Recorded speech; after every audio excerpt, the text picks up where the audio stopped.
Assalamualaikum warahmatullahi wabarakatuh. Jadi, pada pembelajaran kita kali ini, kita akan mempelajari tentang sistem reproduksi pada manusia. Mungkin bagi sebagian orang, sistem reproduksi adalah sesuatu yang tabu, tapi perlu diingat bahwa tujuan kita di sini adalah untuk belajar. Jadi, tidak perlu berpikir yang macam-macam. Jadi, tujuan dari pembelajaran kita adalah untuk mengetahui fungsi dari sistem reproduksi kita, sehingga kita bisa menjaga kebersihan dan kesehatan dari sistem reproduksi kita. Materi kali ini kita akan mempelajari 5 poin penting. Yang pertama, pembelahan sel. Kedua, struktur dan fungsi reproduksi laki-laki. Tiga, struktur dan fungsi reproduksi perempuan. Yang keempat, siklus menstruasi, fertilisasi, dan kehamilan. Kelima, penyakit pada sistem reproduksi. Mungkin sebagian orang bertanya, mengapa setiap makhluk hidup itu selalu bereproduksi? Jadi, setiap makhluk hidup itu memiliki tujuan, yaitu salah satunya untuk mempertahankan keberadaan jenisnya. Demikian juga dengan manusia. Jadi, manusia itu memiliki hasrat untuk berkembang biak, di mana manusia itu memiliki sistem reproduksi perempuan dan ada sistem reproduksi laki-laki. Kedua sistem reproduksi itu saling berlainan, namun saling melengkapi. Poin pertama yang akan kita pelajari pada video kali ini yaitu pembelahan sel. Pembelahan sel adalah proses yang membagi satu sel indukan menjadi dua sel anakan. Jadi, apabila ada satu sel indukan akan membelah menjadi dua sel anakan pada pembelahan pertama. Lalu, pada proses pembelahan kedua, sel anakan akan membelah menjadi dua sel anakan lagi. Jadi, apabila ada satu pembelahan akan menghasilkan dua sel anakan. Apabila terjadi pembelahan kedua, itu akan menghasilkan 4 sel anakan. Begitu seterusnya. Bisa dibuat rumus 2 pangkat N, di mana N adalah banyak pembelahan. Selanjutnya, tujuan dari pembelahan. Tujuan pembelahan ada 3. Yang pertama, pertumbuhan. Pembelahan sel sangat berperan dalam proses pertumbuhan. Mulai dari bayi, bahkan sampai tua, sel kita selalu membelah. Lalu kedua, untuk perbaikan. Jadi, apabila organ tubuh kita mengalami luka, maka sel-sel yang rusak itu akan diperbaiki melalui pembelahan sel. Sel-sel yang rusak akan diganti dengan sel baru melalui pembelahan. Yang ketiga, reproduksi. Jadi, pembelahan sel juga berperan penting dalam proses reproduksi, di mana dalam sistem reproduksi ini akan terjadi pembuahan antara sel reproduksi laki-laki dan sel reproduksi perempuan, sehingga akan menghasilkan janin atau disebut dengan calon bayi. Sebelum mempelajari lebih lanjut tentang tahapan pembelahan sel, ada baiknya kita mengetahui terlebih dahulu struktur sel. Jadi, sel itu dibagi menjadi dua bagian. Yang pertama, inti sel, yang kedua, membran sel. Inti sel itu adalah bagian inti yang terdapat dalam sel, atau biasa disebut dengan nukleus. Lalu yang kedua, membran sel, atau biasa disebut dengan kulit. Nah, di antara membran sel dan inti sel itu terdapat banyak beberapa organel sel. Yang pertama, sitoplasma.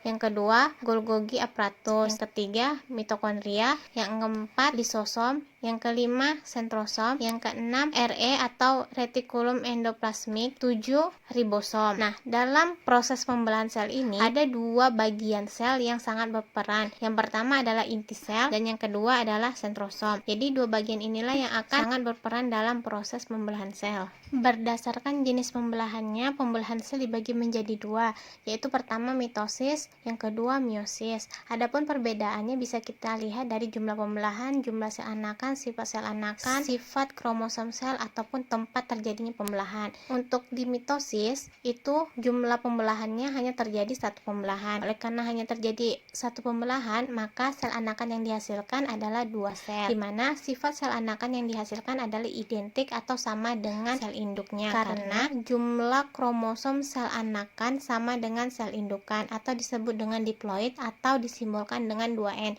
di mana tempat terjadinya pembelahan mitosis adalah terjadi di dalam sel tubuh. Yang kedua, meiosis. Pembelahan meiosis terjadi sebanyak 2 kali pembelahan atau lebih, sehingga jumlah sel anakan yang dihasilkan adalah 4 sel dengan sifat tidak identik atau tidak sama dengan induknya. Hal tersebut karena terjadinya kombinasi gen. Jumlah kromosom sel anakan adalah setengah dari jumlah kromosom sel indukan atau disebut dengan haploid atau disimbolkan dengan N, di mana tempat terjadinya pembelahan sel meiosis adalah di sel kelamin. Selanjutnya, langkah-langkah pembelahan sel mitosis. Ada 4 langkah dalam proses pembelahan mitosis. Yang pertama, profase, yang kedua metafase, yang ketiga anafase, keempat telofase. Yang pertama, profase. Jadi pada tahap profase ini ada 3 peristiwa yang terjadi, yaitu yang pertama, kromosom di dalam inti mulai memadat. Kedua, membran inti yang menyelimuti inti sel akan pecah menjadi bagian-bagian kecil. Yang ketiga, sentrosom akan mulai membelah. Jadi pada tahap profase ini ada 3 peristiwa yang terjadi.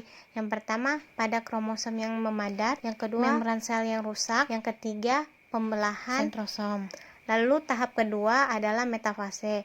Nah, pada tahap metafase ini membran sel sudah mulai hilang dan kromosom mulai berada di tengah bidang pembelahan dan sentrosom berada pada kutub-kutub yang berlawanan. Yang ketiga, tahap anafase. Nah, pada tahap anafase ini sentrosom mulai menarik kromosom ke bagian-bagian ujung dari sel sehingga dibagi menjadi 2 kubu. Lalu selanjutnya tahap keempat atau terakhir, telofase.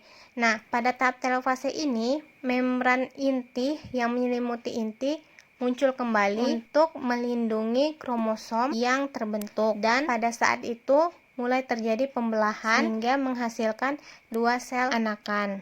Selanjutnya, pembelahan meiosis. Pembelahan meiosis terjadi 2 tahap, yaitu meiosis 1 dan meiosis 2. Pada meiosis 1 terjadi 4 tahap, sama seperti tahap sebelumnya, mitosis. Nah, pada tahap meiosis 1 itu adalah tahap-tahapnya profase 1, metafase 1, anafase 1, dan telofase 1. Pada tahap profase 1 itu terjadi 3 peristiwa. Yang pertama, penggumpalan kromosom, di mana pada saat penggumpalan kromosom ini juga disertai dengan persilangan gen. Oleh karena itu, pada saat pembelahan meiosis akan menghasilkan anakan yang berbeda sifatnya dengan sel indukannya karena terjadinya persilangan gen.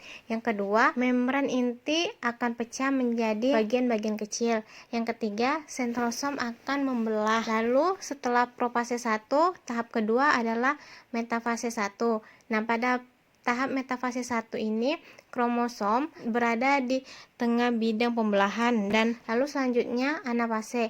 Nah, pada saat anafase ini sentrosom mulai menarik kromosom ke arah kutub-kutubnya. Lalu tahap yang keempat, telofase. Nah, pada saat telofase ini kemudian mulai terjadinya pembelahan sel. Selanjutnya dilanjutkan ke meiosis yang kedua. Nah, pada saat meiosis kedua ini dimulai dengan tahap profase 2. Nah, pada saat profase 2 ini mulai terbentuk 2 sel anakan, di mana setiap sel anakan akan mengalami persilangan gen juga, sehingga akan terjadi kombinasi gen. Dan pada saat ini sentrosom juga akan terjadi pembelahan. Lalu metafase 2. Pada metafase 2, kromosom akan berada pada tengah bidang pembelahan. Selanjutnya anafase 2. Nah, pada anafase 2 ini sentrosom akan menarik kromosom ke arah kutub-kutubnya sehingga membentuk 2 kutub. Lalu terakhir adalah telofase 2. Nah, pada telofase 2 ini membran inti akan muncul kembali untuk membungkus inti. Kemudian akan terjadinya pembelahan. Jadi, pada tahap meiosis ini akan menghasilkan 2 kali pembelahan, di mana pada pembelahan 1 akan menghasilkan 2 anakan, dan pada pembelahan yang kedua akan menghasilkan 4 sel anakan. Jadi itu dia materi pendahuluan kita tentang sistem reproduksi. Di video selanjutnya kita akan membahas tentang sistem reproduksi laki-laki dan sistem reproduksi perempuan. Apabila ada pertanyaan, boleh tulis di kolom komentar. Bye. See you to next video.